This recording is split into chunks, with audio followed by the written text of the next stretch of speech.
আলাইকুম।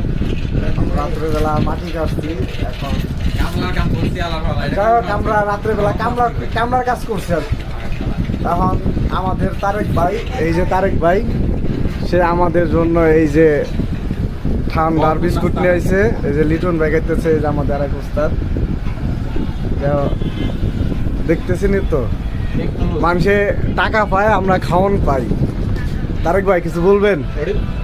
না, তারেক ভাই কিছু বলতে চাইতেছে না, এখন কি করার? তাহলে ও বড় ভাইরা, তাহলে আমরা খাই, কি করার? আর আপনারা তো একটু খাইবেন না, সবাই খাইতে। খাও খাও খাও।